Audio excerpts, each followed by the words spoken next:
Analicemos la fórmula para contrastar dos proporciones de dos poblaciones diferentes y que nos entrega el tamaño de la muestra. Claramente aquí dice que n sub 0 será el tamaño de la muestra para cada una de las poblaciones. Entonces en este caso es un poco más grande esta fórmula. Vamos a utilizar la fórmula número 6. Noten que la fórmula número 6 nunca tiene una n mayúscula, por lo tanto es como si no supiéramos el tamaño de la población, aunque la fórmula número 7 dice que si lo conocemos podemos recalcular un nuevo tamaño de la muestra, ya incluyendo ese tamaño de la población. N y n sub 0 son los tamaños de la muestra según estas dos fórmulas. N mayúscula es el tamaño de la población de donde se extrae la muestra. De hecho, en este caso tendrían que ser dos poblaciones, porque claramente dice que se van a contrastar dos proporciones. Recordemos que en estadística la palabra proporción es semejante a la palabra porcentaje. Z alfa. Z alfa es el nivel de confianza según la distribución normal estándar, representado en esta línea gris. El más usual es el de 1.960 para un 95% de confianza. Z beta es el nivel de potencia según la distribución normal estándar y es este punto 842 representado en esta línea blanca para una potencia hasta del 80%. Aquí P subíndice 1, que sería esta proporción número 1, es la proporción de éxito estimada de la población 1. Si no la conocemos hay que suponerla en 0.55. P subíndice 2 o la proporción 2 es la proporción de éxito estimada de la población 2, suponerla en 0.45 si no estamos en capacidad de estimarla. ¿Y por qué es de 0.55 y por qué es de 0.45? La nota siguiente nos da una idea. Evitar en todo momento que la proporción 1 sea igual a la proporción 2. ¿Y por qué motivo debemos evitar que la proporción 1 en esta fórmula sea igual a la proporción 2? Pues muy sencillo, por lo que viene en el numerador de la fórmula. Si ustedes se dan cuenta, se están restando. ¿Qué pasaría si ambas las coloco como 0.5? Pues lo que sucedería es que al restar 0.5 menos 0.5 eso me daría 0, y en matemáticas no están definidas las divisiones entre 0. Q1 es la proporción de fracaso estimada de la población 1, claramente hay que suponerla en 0.45 como complemento de 0.55, y la proporción de fracaso que sería Q2 estimada de la población 2 la supondríamos en 0.55 claramente como complemento de 0.45. La nota 2 es muy importante. Siempre verificar que P1, Q1 sumados sea igual a P subíndice 2 más Q subíndice 2 y que esto sea igual a 1, es decir, que cada proporción de éxito más su proporción de fracaso siempre sea igual a 1 o 100%. Finalmente, P mayúscula y Q mayúscula no es otra cosa que el promedio de las proporciones, es decir, sumarlos y dividirlos entre 2. Vamos a ver cómo podemos utilizar esta fórmula que está aquí. Dice, se desea contrastar dos proporciones de dos poblaciones diferentes. Vamos a ver este caso. Obtener el tamaño de las muestras de un estudio de contraste de proporciones. No hay ninguna duda, tenemos que utilizar esta fórmula que está aquí. De dos cadenas hoteleras distintas, donde se desea conocer la proporción de empleados que se sienten, aquí dice se sientes, debería decir se sienten satisfechos con su trabajo. Okay, voy a hacer rápidamente esta corrección. Entonces no tenemos ninguna información más, no tenemos ningún dato previo.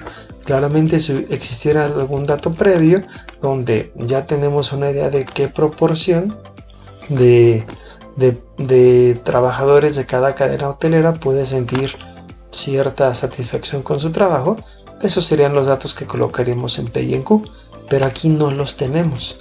Entonces Z alfa, en este caso voy a tomar el valor recomendado que es 1.960 para un 95% de confianza. Z beta también voy a tomar el valor recomendado como 0.842 para una potencia de hasta el 80%. tengo un 80% de potencia para detectar diferencias entre las dos proporciones de cada cadena hotelera. P subíndice 1, hagamos caso a la recomendación que está aquí, sería 0.55. P subíndice 2 sería 0.45. Q1 lo puedo escribir o puedo formular lo que sería 1 menos la proporción 1, claramente es 0.45, y Q2 sería 1 menos la proporción número 2, que claramente es 0.55, y se verifica que siempre van a sumar 1. P es el promedio o la suma y dividirlos entre 2. Yo aquí lo voy a escribir como promedio. P mayúscula es el promedio de el primer valor de P con el segundo valor de P. Claramente es 0.50 el promedio. Y el promedio de las Qs sería escribir la fórmula promedio y pues básicamente también aquí sacar el mismo promedio. Claramente estos dos valores también deberían de estar sumando 1. Ok, lo único que me resta es utilizar toda esta fórmula que está aquí. Como es algo elaborada la fórmula, voy a ir haciéndola por partes. Vamos a calcular nuestro tamaño de la muestra entonces. La fórmula nos dice lo siguiente. La voy a hacer por partes. Abro un paréntesis. Dice que seleccione Z alfa. Aquí está. Lo voy a multiplicar por una raíz cuadrada. Escribo raíz. En otras versiones de Excel esta fórmula de raíz puede estar como R cuad. Entonces me dice que coloque un número 2 adentro. Que lo multiplique por P mayúscula por Q mayúscula.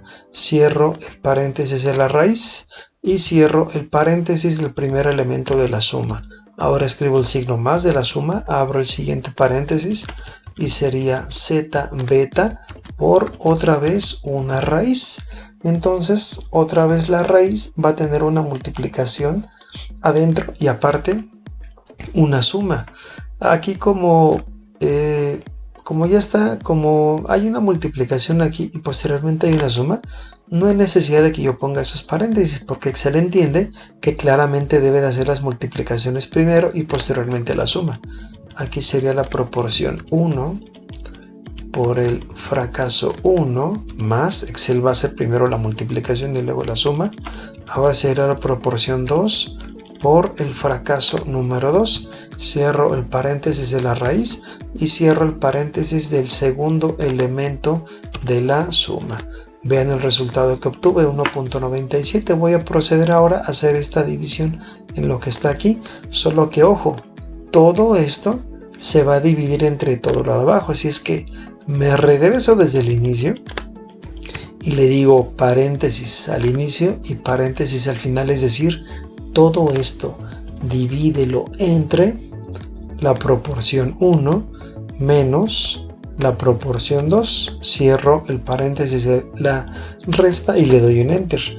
Todavía falta algo, falta elevarlo al cuadrado. Fíjense cómo me regreso aquí y me coloco entre el igual y el paréntesis. Escribo potencia. Abro un nuevo paréntesis porque la fórmula potencia lo requiere y es este número, coma, elévalo a la potencia 2, es decir, al cuadrado, y le doy un enter. Y aquí nuevamente tengo el resultado, pero me voy a volver a colocar entre el igual y la P y escribo redondear. Entonces le voy a decir, oye, redondéame todo este número que está aquí. Me voy al final y le pongo coma 0, redondearlo con 0 decimales. Ya tengo entonces el tamaño de la muestra. De cada cadena hotelera debo de encuestar a 391 empleados y a cada uno de ellos preguntarle, oye, ¿estás satisfecho en tu trabajo? ¿Te sientes satisfecho? Entonces vamos a pasar a esta segunda parte que dice que se sabe que el número de empleados de cada cadena es de 2.630 para la cadena 1 y 3.145 para la cadena número 2. Quiere decir que como ya conocemos el número de empleados totales, podemos utilizar la fórmula número 7, que es la que nos va a hacer un ajuste de esta fórmula número 6. Es decir, de acuerdo al tamaño de las poblaciones, puedo tener ahí un ligero ajuste. Vamos a realizarlo entonces. La fórmula sería la siguiente. ¿Cuál va a ser el tamaño de la muestra de la cadena 1? Sería n sub 0, le coloco un F4 para que ese dato ya se quede estático, entre, abro un paréntesis porque hay una suma aquí, 1 más, abro un paréntesis porque aquí hay una resta que sería otra vez n sub 0, voy a colocar F4 para que se mantenga estático, menos 1, cierro el paréntesis de la resta y le coloco la división entre n mayúscula. A este no le coloco F4 porque cuando arrastre la fórmula hacia abajo quiero que se pase al 3145 y cierro el paréntesis de la suma que está en la parte de abajo. Aquí ya tengo mi nuevo tamaño de la muestra, me coloco entre el signo de igual y el signo de pesos y escribo redondear, abro un paréntesis, me paso hasta el final, le coloco coma 0 indicando que lo redondeé a 0 decimales y pues mi nuevo tamaño de la muestra número 1 para la cadena 1 es de 341 personas. Y para la cadena número 2 es de 348 personas. Es decir, de las 2630 voy a entrevistar a 341 y de la cadena 2 de las 3145 voy a entrevistar a 348. Vean qué es lo que sucede cuando cambio, por ejemplo, la confianza, que sea del 90, le correspondería un valor de Z de 1.645. Claramente, como la confianza disminuye, pues claramente los tamaños de muestra son menores. Imaginen que ya tengo un estudio previo y en ese estudio previo obtengo que en la cadena 1 solamente el 35% de los empleados está satisfecho con su trabajo. Vean cómo automáticamente cambió Q1 y también cambian P mayúscula y Q mayúscula. Pero no sé qué está pasando en la cadena número 2, que aquí están satisfechos el 75%. O sea, son resultados muy distintos. ¿Ya vieron los nuevos tamaños de muestra? Son completamente diferentes esos tamaños de muestra. Ok, esto si tuviera datos previos que claramente yo no tengo y que la recomendación de la fórmula me dice que si no lo sé, pues mejor utilice estos valores que están aquí. Esto fue entonces en este caso la fórmula para determinar los tamaños de las muestras de dos poblaciones cuando vamos a contrastar dos proporciones.